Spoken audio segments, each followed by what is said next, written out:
And now, ladies and gentlemen, I'd like to welcome you again to today's presentation brought to you by the Society of Decision Professionals and the Decision Analysis Society, which is entitled Thinking About Process, Elicitation, and Modeling in Decision Analysis. I'm delighted to introduce our moderator for today, Yael Bushnell-Cocaine, President of the Decision Analysis Society.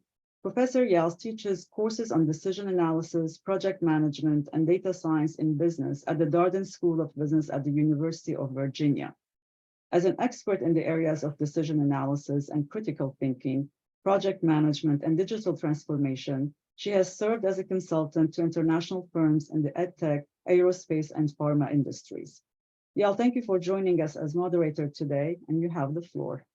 Thank you so much. And I am truly honored to be here as a moderator, but really as a facilitator and really to represent the Decision Analysis Society. It's great to see so many members here today joining us for a webinar that I am personally geeking out over because I'm excited to share the stage with an incredible leader in the field, Professor Simon French. I've been following your work since my days back at school. And so it's wonderful to share the stage with you, if you will. So I'm going to briefly introduce Professor French, and then I'll pretty much stand aside and let Simon take over for the duration. We want to encourage you to use the Q&A function. We want you to submit questions. We're going to leave about 10 minutes at the end for questions. And so please, please, please use the Q&A so I can moderate and feed those to Professor French at the end. And hopefully we'll get through the bulk of them. And if not, we'll find ways to create a discussion and continue the conversation in other channels outside of this webinar that will end at the end of the hour promptly. Professor French, as many of you know, has worked in the general area of decision analysis for over 45 years now. Incredible body of work, both in developing theory and methodology and in applying the work in practice. Professor French's research began in Bayesian statistics before the world was aware of how important it is as it is today. And he was one of the first really to apply, and he'll tell us a little bit about this, apply it to hierarchical model, especially in the field of protein crystallography. And I'm very excited to hear about that. On the theoretical side, Simon is known for foundational work on structured expert judgment and on expected utility modeling. Much of his focus in practice has been working on nuclear safety, public health, food and drug safety, environmental issues, energy systems, including high profile and really fascinating work on involving the International Chernobyl Project. Before his retirement in 2020, he worked with the International Atomic Energy Agency, the European Food Safety Authority, and the Intergovernmental Panel on Climate Change. Really important topics, big topics that are really top of mind to many, as well as other governmental agencies. He was the award recipient, and I was there, I remember, of the Ramsey model from the Decision Analysis Society in 2017 for his research and applications of risk and decision analysis.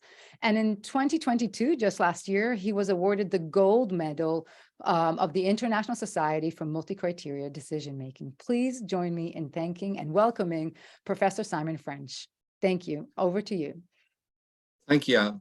That was such a kind introduction. It's also saved me the first couple of slides, so people will see them go past quickly.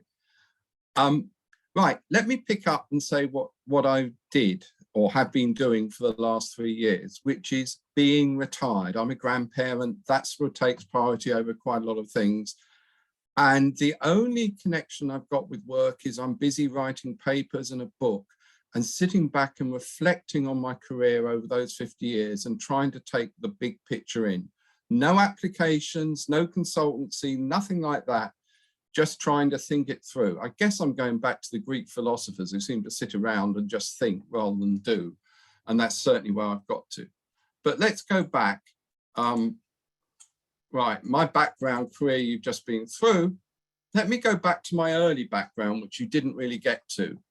I began as a mathematician and a Bayesian statistician. And as Yael said, in those days, being Bayesian was an interesting style of life because you were generally not popular. There were only a few of us in the world. somebody had suggested we ought to do the world a favor by publishing posthumously, you know, that sort of thing. It wasn't good, but we had very strong views.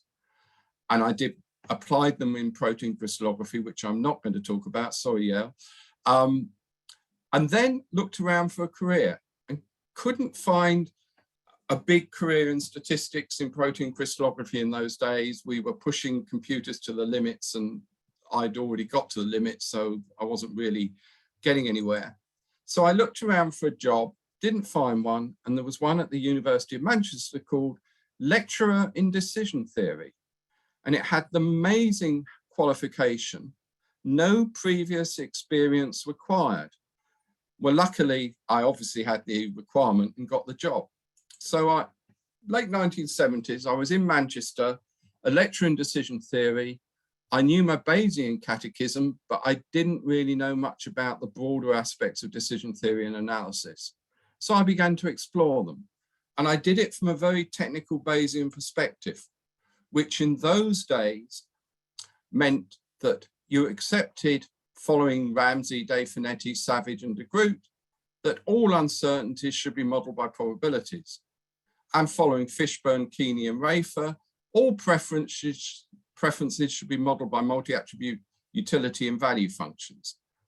Moreover, behind it all, there was axiomatic measurement theory, axioms that ensured that everything we did our quantification was operationally meaningful. We knew what the numbers meant and how they worked together. And there's a whole literature coming from Krantz, Loos-Suits, and Tversky in that area. All of that was live in the late 70s, and it was really exciting, and so on, and behind the Bayesian, I think. But equally, the Bayesians knew that there was behavioral studies coming out of Ward Edwards, Daniel Kahneman, Amos Tversky, and many others that began to show that while people might want to be Bayesian, in practice, they very often weren't. And so there was a big distinction between normative and descriptive approaches to decision-making. And those were the sort of four characteristics of a Bayesian in those days. So I took those perspectives and began to look around in decision theory and found, to my surprise, there were many other approaches to decision-making. Particularly, there was a group of people calling themselves multi-criteria decision-making group. It has now become an international society. They were beginning to form meetings in those days. And they were pretty non-Bayesian. So what did I find in that literature? Well, I found many things that worried me. Firstly, there was a predominance of work based on interactive multi-objective programming, where essentially you gather preferences sequentially, and often you could get to an optimal point without collecting everything in general. There was also emphasis on Pareto optimality. So there was a strong mathematical culture, and that in mathematical worlds, there are clear demarcations between the correct and the wrong. And that's not so in the real world, as we know. There was an assumption that everybody knew their preferences, but so they measured preferences, and not elicited them. But I was aware I didn't know my preferences. I knew lots of people who didn't know their preferences till they thought them through.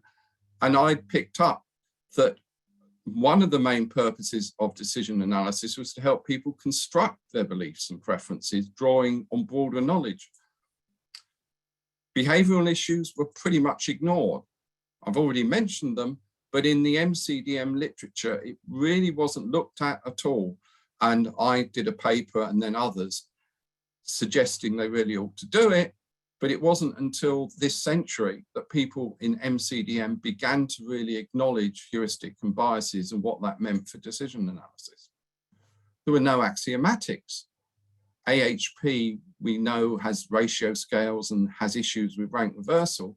And they arise because without axiomatics, you're leaving undebated, what do you mean by rational? Do you want a partial order or a total order? A lot of the European schools of MCDM went for partial orders and didn't want a total order, which made them distinct from what we were doing. And finally, uncertainty was largely ignored and confused. So that was what I picked up. So obviously, as we were right as Bayesians, they would fail, but they didn't. If you look what's happened over the last 40, 50 years, all these different MCM topics of approaches have come up, and they're still working well. People use them. They've got strong communities around them. Our own community, decision analysis, is one of them. But all these communities are somewhat in silos. There are many of them. They're vibrant. They're known nowadays more under the general heading of multi-criteria decision analysis rather than decision making. But they do raise the question, if we're right, are they all wrong? You know, I mean, why do we use our methods and not theirs? What is it that helps us do that or makes us do that? So let me go back and start talking about what is a decision, and also then go on into some of those issues. It's easy to say a decision is when someone uses their knowledge to make a choice in the face of uncertainty. That's easy, except of course, that's not what usually happens, particularly when we're doing a decision analysis, because when we're doing a decision analysis, there's not normally one decision maker, there's lots of them, a group of decision makers.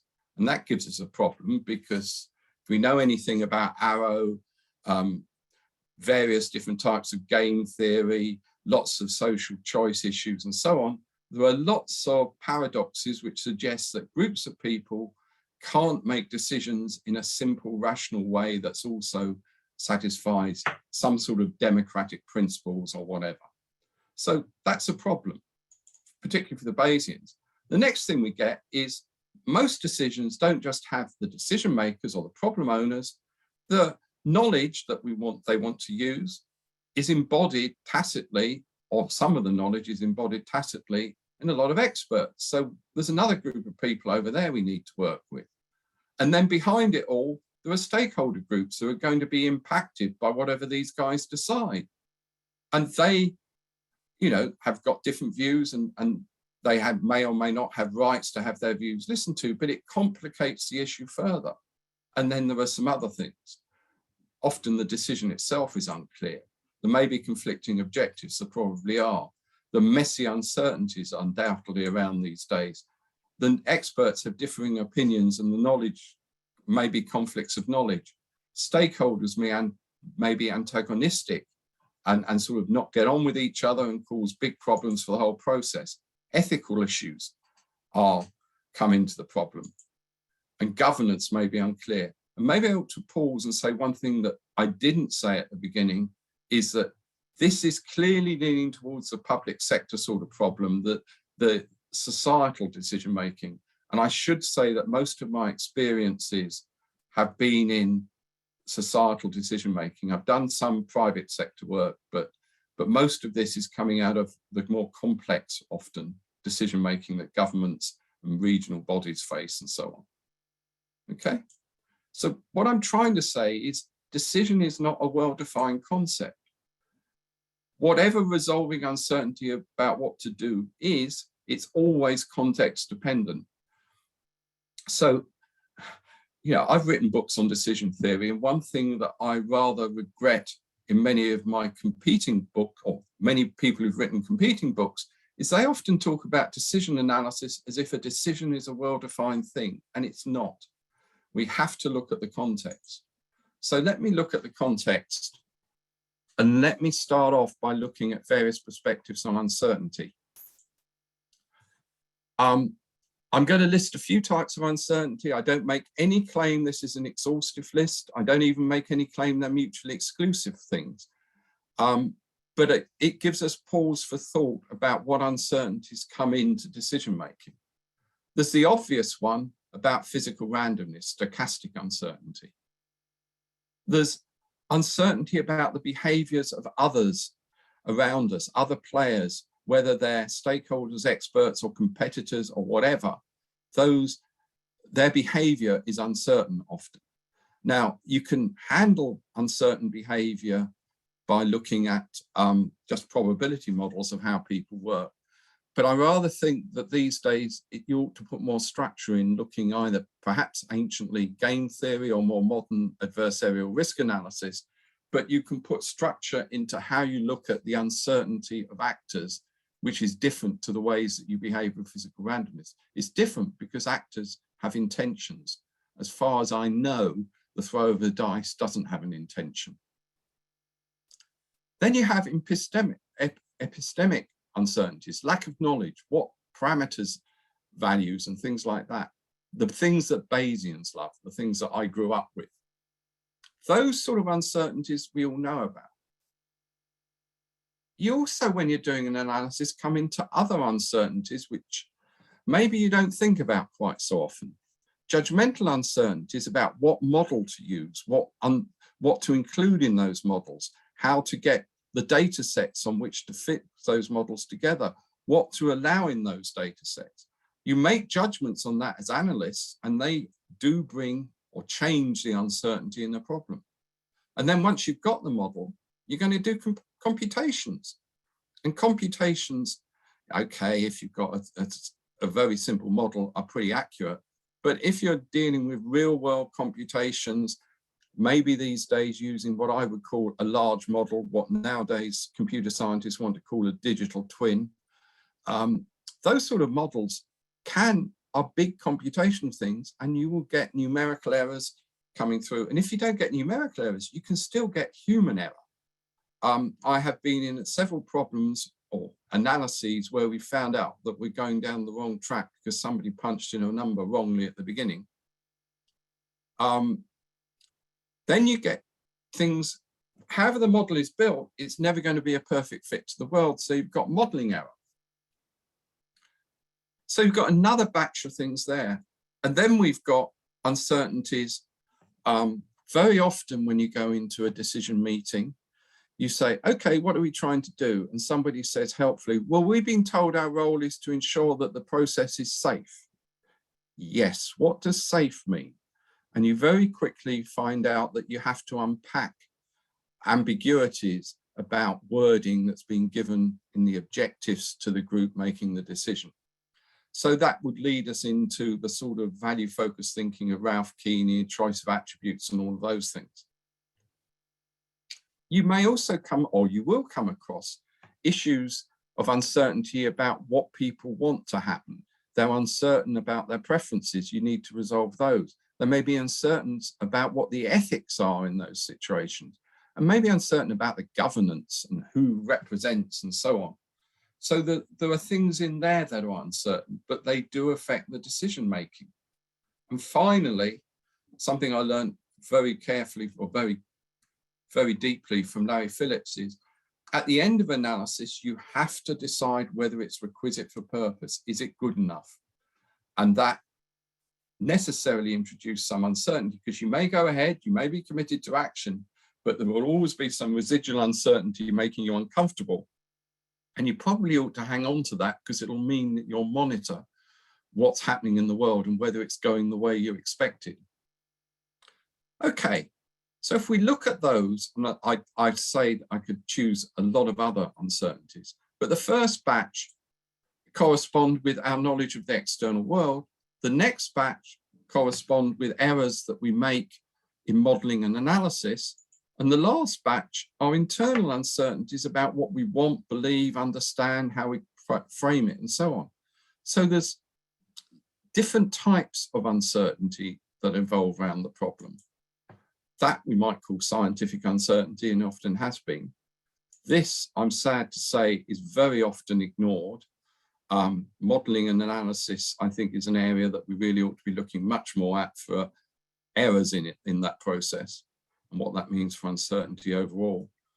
And these last ones, internal uncertainties about us, you don't want to model them, you don't want to think about them in terms of probability, you want to resolve them by deliberation. You want to decide what it means by a safe policy or whatever. And then you'll have attributes and so on that you can measure it or represent it reasonably well. So we've got those types of uncertainty. And the first thing or another thing I would point out is many are not amenable to probability modeling. Well, that does for me as a Bayesian, because I learned my catechism and all uncertainties should be modeled by probabilities.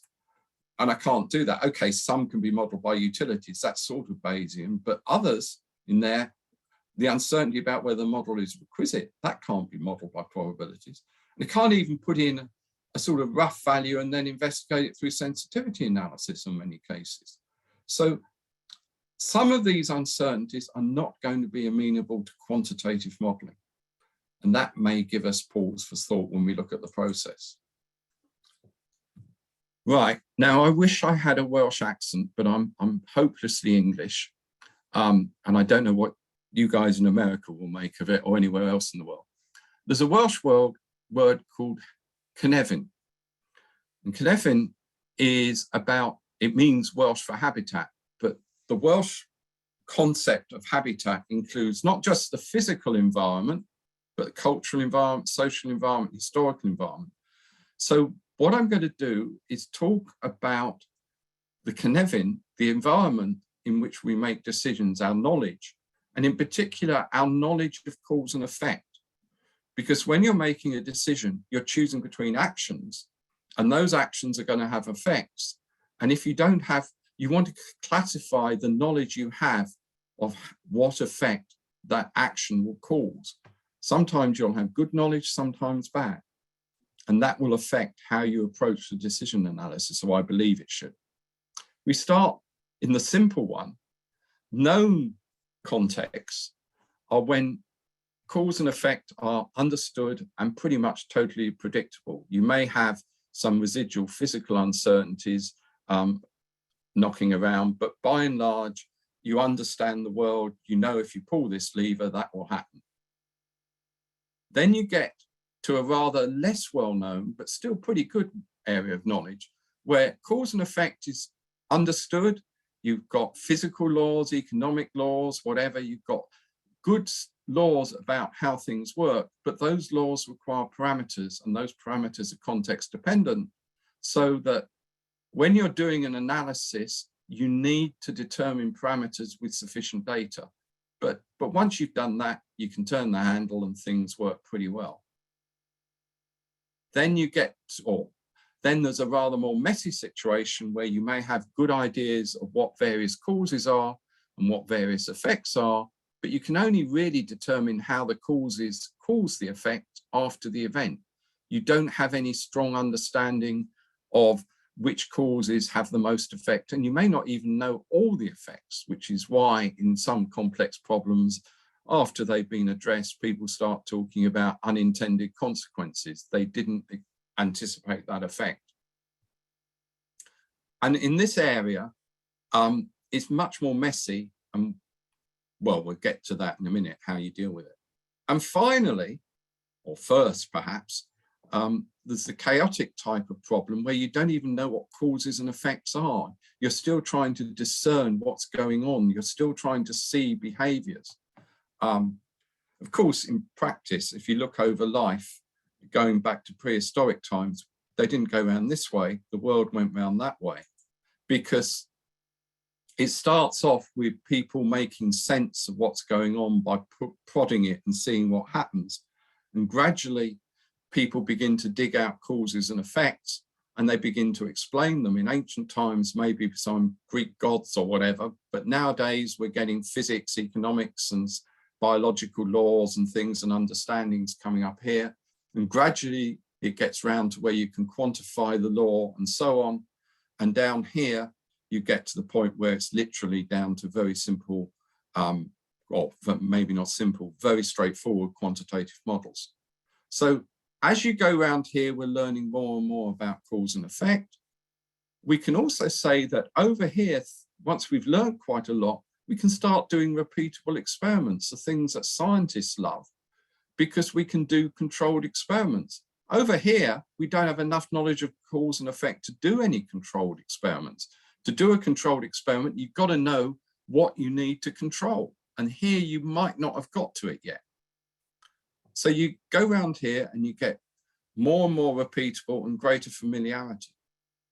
Now, going back to what I said at the beginning about MCDA methods, greater familiarity means that you've probably been here before. When you're working in problems around here, on decision makers are making decisions around here, they've been there before, different context slightly, but not much. So they will know their preferences. They will have a very good understanding of what they want to happen. Whereas over here, you might have novel situations, and they need to contextualize much more general values to much more specific preferences in the problem they're doing. So we go back to me being worried that the early MCDM methods measured preference, whereas Bayesians constructed it. That sort of says, well, maybe they weren't wrong if they were doing a problem over here. And maybe we didn't have to construct if we were doing a problem over here. Whereas over there, maybe we were right and they were wrong. So it begins to sort of shape what sort of methods you want to use in your decision analysis. Okay, last thing to say is over here, we have lots of messy problems and things that are now being called deep uncertainties. Back in the 1920s, they were called strict uncertainties, but now deep uncertainty is the term. And by deep uncertainty, I mean, it's a situation where you have got no agreement on the modeling you're going to do on probabilities and uncertainties and what you want to happen, the desirabilities. And what's more, not only have you got no agreement, there's not time to make that agreement happen. You can't go out and get data to help you fit the models and get hold of probabilities. You can't have lots of discussion to home in on what you really want to happen, because things have to be decided in a much shorter time span than you've got to get to that agreement. And when you're in this sort of situation, sensitivity analysis can give almost anything as possible. When you start doing it, you find that any action can be optimal some of the time if you do sensitivity analysis. So it's a real messy situation. Probably the only bit of sort of theory I'm going to say, or not necessarily theory, but sort of principles of how to approach decision making is, I think one of the methods that's come up over the last 20 odd years of scenario focused decision analysis can be really helpful in such problems. Essentially, what you do is you find some scenario, you take a group of scenarios, they don't span or partition the future. They're just separate scenarios that you think are interesting. They may relate to different models of how the world is working. You might have, if you like, a conservative economic model or a socialist economic model, and how people react to those different models. You might have lots of different things there that sort of say how the world's working. You might also have scenarios which try to show off the world in ways that favor different value or cultural perspectives. I've done this a lot in risk analysis, where the government is trying to come up with a health strategy, let's say, and they say, how would somebody who's a hierarchist, that is somebody who generally believes in regulation, how would they treat this? How would someone who's a fatalist, you know, que sera, sera, how would they treat it, and so on? And those different scenarios capturing some of those ideas can be useful. And within each scenario, you build a separate model and you do analysis within that model. And your decision makers look at the different scenarios and see what would happen in each. And it may give them some insight into robust strategies or robust ways of moving forward that will help them deal with these deep uncertainties. Let me leave that there and come on with the title of the talk, because I think I said thinking about process first, and we haven't mentioned process. Process of decision analysis, we've all got our diagrams for it. They all involve many circles and loops. Here's mine.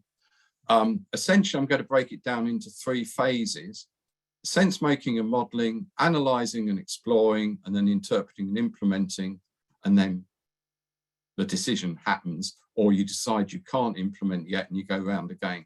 And you'll notice by all these arrows, I'm acknowledging the fact that everything iterates in all directions.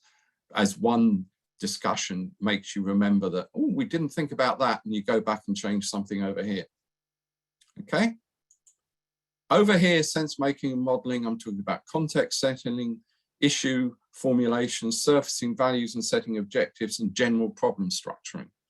Over here, I'm talking about the quantitative analyses, sensitivity and robust studies, and some sort of validating of the analysis. And down here, when we're interpreting, I'm talking about building consensus, checking whether you think the analysis or the decision makers feel the analysis is requisite, i.e. good enough to move forward, or whether they need to go around again. And then you need to think about communicating to wider stakeholder groups, and also documentation ready for audit, because certainly in the public sector where I've tended to work, governments are always anxious to explain why they got to where they did, or they're very anxious not to, but they certainly want to know why behind closed doors. So documentation and audit are important and often not mentioned. Okay, so let's look over here first. Quantitative analysis, sensitivity and robustness studies.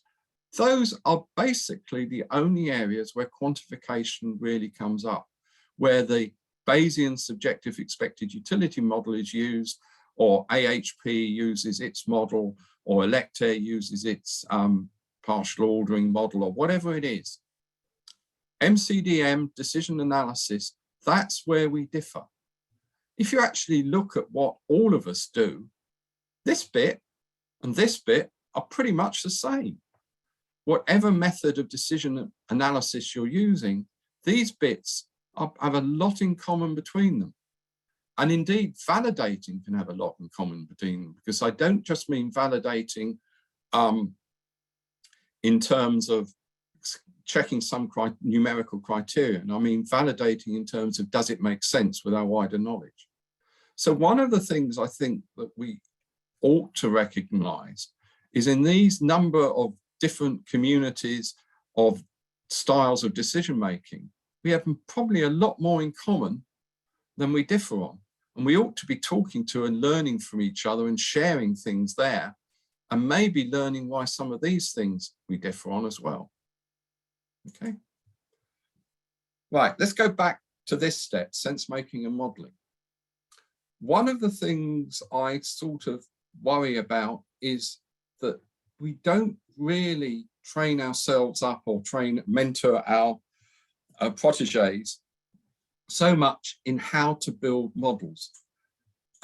Sorry. Let me go back. There we are. We don't train people so much in how to do models. If you look at a lot of the decision analysis books, they almost start with a decision tree or a hierarchy of attributes. They don't actually really talk about how to get them. Of course, there are exceptions. Ralph Keeney's book on value-focused thinking does a lot of that.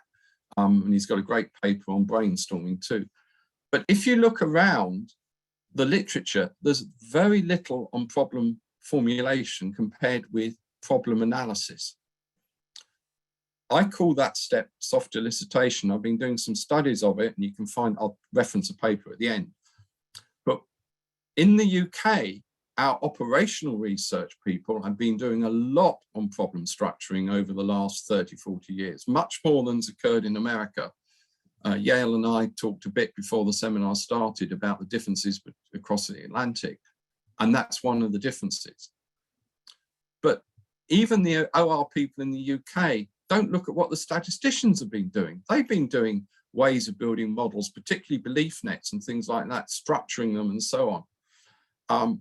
Risk analysis people, who somehow are a slightly different community to decision analysis, have hazard and risk identification, and that are very similar, but there's not that much cross-fertilization.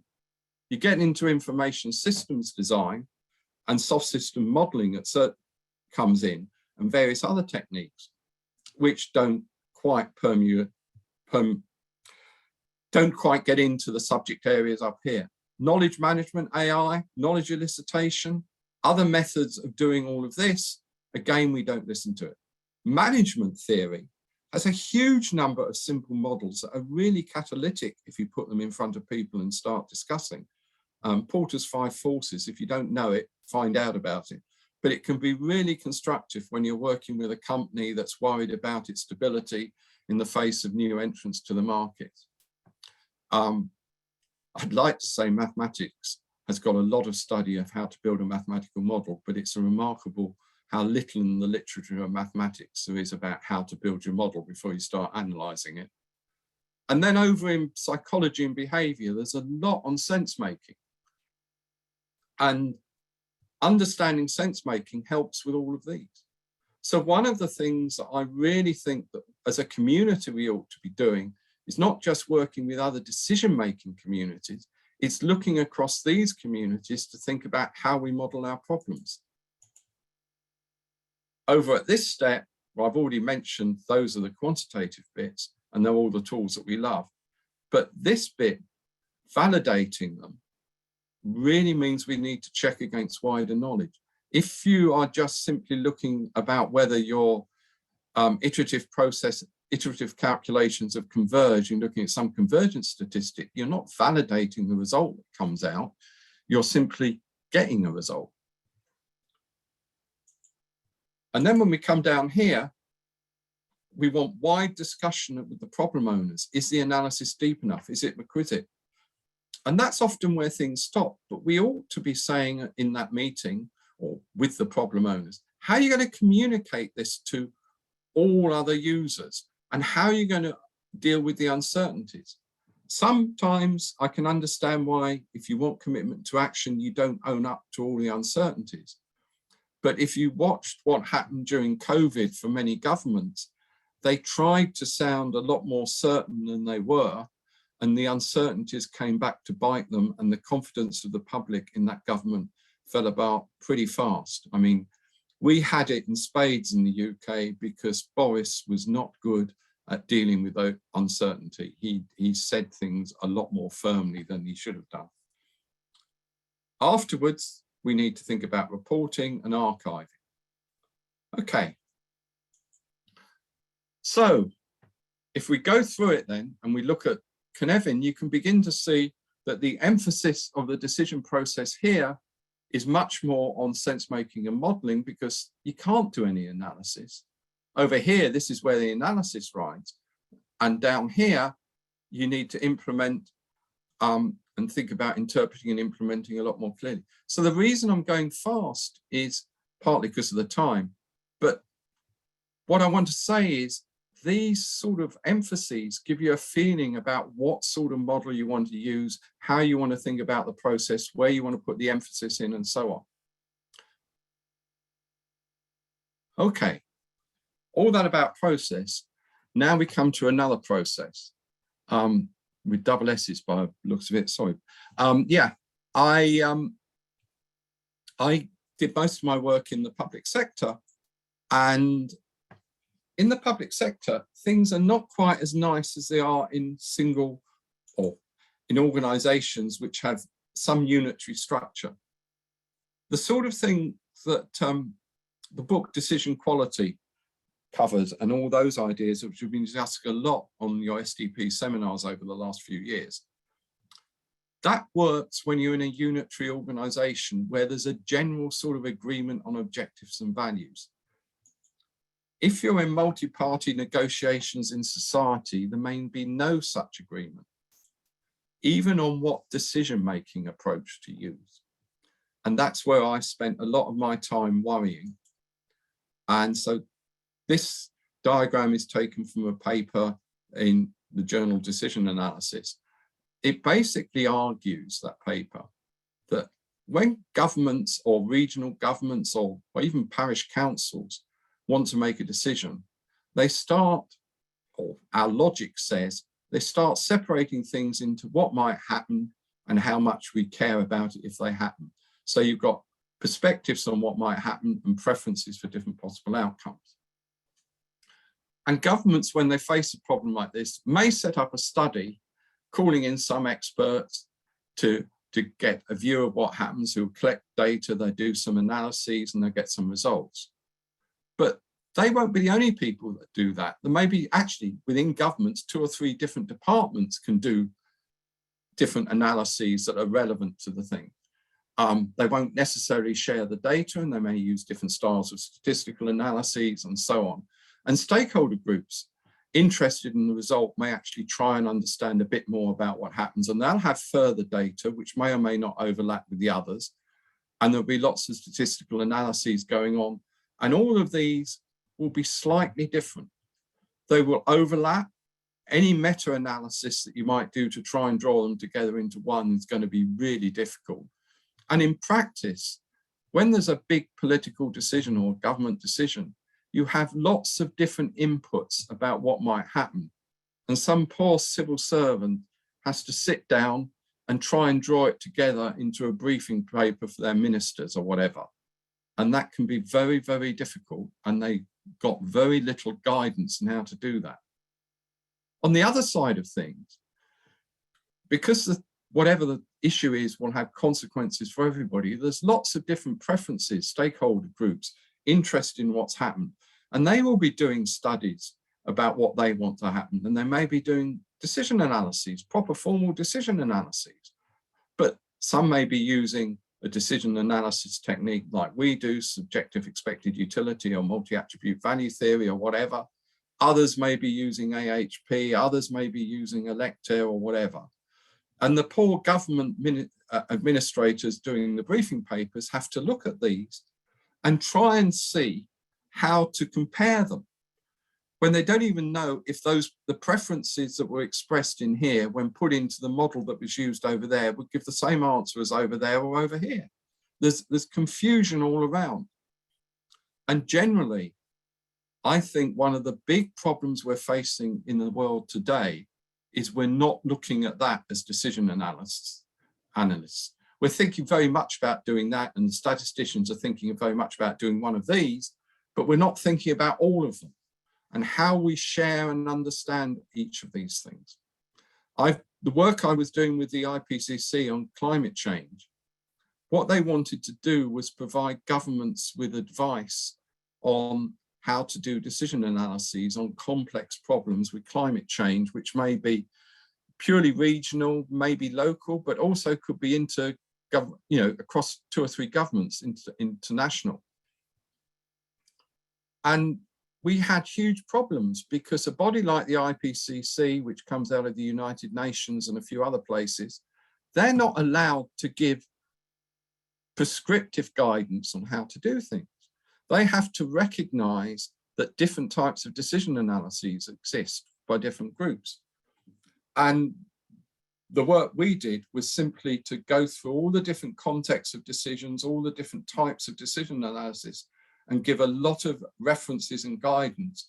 And where we could say definitive things like, this won't work in that situation because it can't handle those uncertainties, we could do it, but we would never say that you must use this method. And that sort of problem, if we're going to solve climate change as a human race, we really have to start addressing. And there's lots and lots of issues in there caused by this Tower of Babel of different things. So, yeah, I've got 2 minutes to finish. I'm saying that we need to think more about communicating uncertainties and all of the uncertainties and dealing with them. We need to look a lot better at modeling techniques, soft elicitation, as I call them. We need to recognize that some of these schools of multi-criteria decision-making have a lot in common with us. We don't want to just pillory them because they're not using our methods. We want to learn from each other. And for that Tower of Babel of political decision-making, we want to be able to translate between them. So that's basically all I want to say, except to say, and I'll leave this slide up, there are 5 of my recent papers here, which all talk about large parts of what I was saying in this seminar discussion. So if Yale's got any questions for me, I'll shut up. I by all means don't, because the questions are for you, and we have great questions coming in, challenging questions. I had a few myself, but there's probably not enough time for those. So I'm going to go directly to the questions that are coming through the Q&A. Please keep them coming, folks, because even what we don't get answered, I will summarize and send over to Simon after, so he can respond to you privately if need be. First question of today is from Larry Phillips. I'm glad that Larry is here joining us today. Hello, Larry. And Larry asks if you think that deep uncertainty will ever be handled by AI models. And I was going to ask something similar related to the relationship with AI. So this is a perfect question to start us off with. So what is the relationship in your mind between what AI can do, AI modeling, and deep uncertainty as you presented it here today? I'm sure that AI can handle things. If we go back to Cynefin, AI loves the known region. When I started with Cynefin 20 years ago, and it wasn't my idea, it was a guy called Dave Snowden, AI was already got expert systems that could deal with pretty much problems in there. I am prepared to believe it is working its way round to deal with things in the knowable region. There are big issues there for AI because by and large, it's doing it with machine learning, which means it needs a training data set. And the choice of the training data set is a really hard thing. As we all know, if you put in the data set with a bias in it, you get a bias out. So I think that's an issue that we've got to solve, but I think that one probably will be solved in the next 5–10 years. When we get round to the complex region and the chaotic region, I really don't know. I didn't say the word creative too often, but in the book I'm writing, I say it an awful lot. Whatever you're doing around there, you're creating a perspective on the world. You're creating an understanding on the world. And it's proper creation in the sense, just as much as an artist creates. And I don't think AI's got the ability yet to even got the concepts to move into that area. Having said that, there was, of course, an art competition last week where the guy won it with an AI generated script or whatever it was. And having won the prize, he stepped down and said, I can't accept it because I didn't make it. So creativity and AI does go together, but we all know some artists are really creative and other artists are sort of derivative. Yeah, and it's fascinating. And the next two questions, I'm going to kind of combine a question from Michael and a question from Gilberto that are kind of piggybacking on this topic. So one question has to do with, are there really truly deep, like knighting uncertainties? Like if we can model something with scenarios, then are these simply known unknowns that we're basically conceptualizing? And then Gilberto's question, which is kind of in the same vein, is that your framework assumes that the situation, it can be defined a priori. So you kind of know which situation you're coming into, or that the decision problems, there's some kind of externalities and realities that you're coming into. But what if this is more of a social construct that it's basically developing as you are involved in the process and you're evolving with it? So help us think about that in terms of, is there genuinely a situation where there's truly unknowns out there that cannot be modeled with scenario planning, or how is the gap? And then how do you kind of identify which scenario you're really operating in? Well, let me go the other way round. If I gave the opinion that we know the situation before you walk into it, I didn't mean to. All that bit I was talking about, soft elicitation, is all about trying to understand what you're getting into. So I really didn't mean to give that impression. I agree totally, there are situations like that. And what I'm trying to say is, maybe as a lot of decision analysts, or certainly when I read the literature, don't spend enough time thinking about how to wallow into the situation, you know, how you do it. It may be more luck than judgment, but whatever it is, I think we need to discuss that more. As far as whether everything can be deep uncertainties, I really don't know. If you'd asked me about deep uncertainties 20 years ago, I would have told you you were a complete idiot. You know, I mean, it's obvious. Bayesians can do it on a single probability. We know that. Maybe you don't know it quite, but if we've just got a little time, we can estimate it or whatever. We can do it. And then gradually I walked into situations where you clearly couldn't do it. I mean, Nadia and I worked a lot in nuclear emergency. If a reactor starts tripping, you really don't know what is going to happen. And the good news is they are deeply uncertain, because if they weren't deeply uncertain, they would have happened hundreds of times by now and we'd be sitting in a nuclear mess. But since most reactors have worked perfectly, and only a few have gone critical, we really don't know what's going to happen. And there's physics and theory in there. So that is a deeply uncertain thing, and it's how you deal with it. There may be better ways of dealing with scenario planning, with scenario focused thinking. But over the years, I sort of found that was the only way I could get into it. And to be fair, Gilberto started me off on that. So,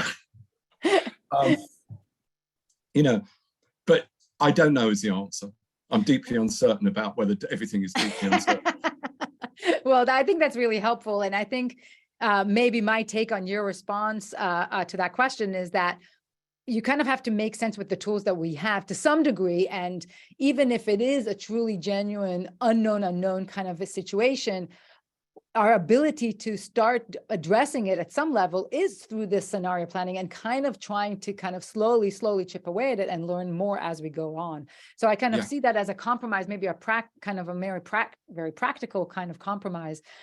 Brian Putt has asked a few questions, and I'm gonna focus on one first, and hopefully we'll have time for the others. Brian has asked something that I find myself struggling with as well in practice, that as an analysis becomes more and more complex, it feels like, and maybe this is a question, a decision maker's willingness to kind of accept and act based on the recommendations kind of decreases, it diminishes. And so how do you really find a way to balance complex analysis with the simplicity that decision makers often kind of express a preference for in practice? Good question. I'm not sure I've got a good answer. I will point to the fact I did say we have to think a lot more about communicating all uncertainties and everything else, and that's certainly in that thing. I know in one of the most complex problems I was involved with, well, Nadia and I were involved with, was how you decommission Magnox reactors, nuclear reactors in the UK. And one of the things that happened in that was I started out with a really complex influence diagram model with probabilities, this, that, and the other, and then breathed a huge sigh of relief when, as I changed all the probabilities and shoved them in, I found the answer didn't change. Mm-hmm. The real killer on making the decision was how people dealt with conflicting objectives. The probabilities just didn't matter that much. So I was lucky in that. If you go back to the work I did in Chernobyl, there was one thing that we were deeply uncertain about, which was how much value to put on a human life. Because if you're going to do anything about cleanup after a nuclear accident, you have to be balancing up money against life. And the thing that came out that saved all the discussion was sensitivity analysis showed that the value that people put on a life was such that it had to be greater than a certain value. Nobody would go below that value. And after that value, it was pretty much clear what you should do. Mm. So I've been saved in problems like that. I've heard other decision analysts have. Whether there's an underlying thing going on that you model, you pick up things and you model the structure in such a way that you don't get into that horrible mess, I don't know. But the answer to the question is I can't answer it. No, but I think that one thing I heard from your response that I've, funny enough, I actually taught kind of yesterday, or that was my response to my students, was really kind of how impactful is it to the actual decision? So our analysis can become very sophisticated, but it may not have actual effect for a robust decision to be made. And so you kind of can free the decision maker to rely on more simplistic tools, knowing what we know behind the scenes. That's kind of our role, is really to kind of lift that weight and say, actually, you're good to go with a more simplistic take on things. Yeah. I see Hilda or coming back on video, which means, Hilda, do we have a time for one last question, or are we wrapping things up? One last question, quick question, please. One last question. I've been fascinated by this idea of communicating uncertainty. And we saw during COVID, and this is a question that came in from the participants, during COVID, we heard a lot of officials kind of admit to the uncertainty that they have in their models and admit to the uncertainty that they have in how they were talking about the future and the state of the world. And what guidance do you have for conveying such state of an uncertainty without creating panic and losing trust of your counterparts and the people who are looking up to you? Not great guidance. I did do a lot of work back turn of the century on risk communication because I was involved with food safety. And one of the things that I found, well, not I found, a lot of people were finding then, is that the public are much better at dealing with honest statements of uncertainty than we give them credit for. So politicians are saying, we can't say that, we're panicking them.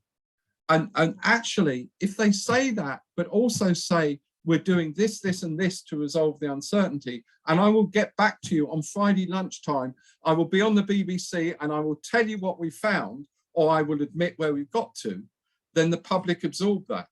If the politician or whoever it is says, we allow for the uncertainty, you'll be okay, they don't trust them.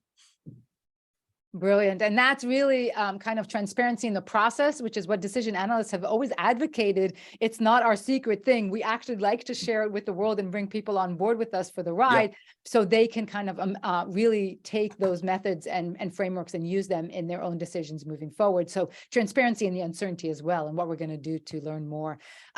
Simon, thank you so much. I don't know if you can read the chat, but everybody's thanking you for a brilliant webinar.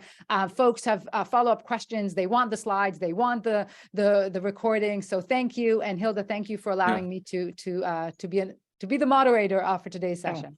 Oh, well, thank you for Simon and yourself and Nadia for taking the time. And this is very, very valuable insight. You could see from the Q&A how interactive this was. Well, ladies and gentlemen, thank you for your participation. And I'd like to remind you that all our webinars are posted on the SDP website on the library section at decisionprofessionals.com. Excuse me. And now we can disconnect. Thank you again. Bye all. Thank you.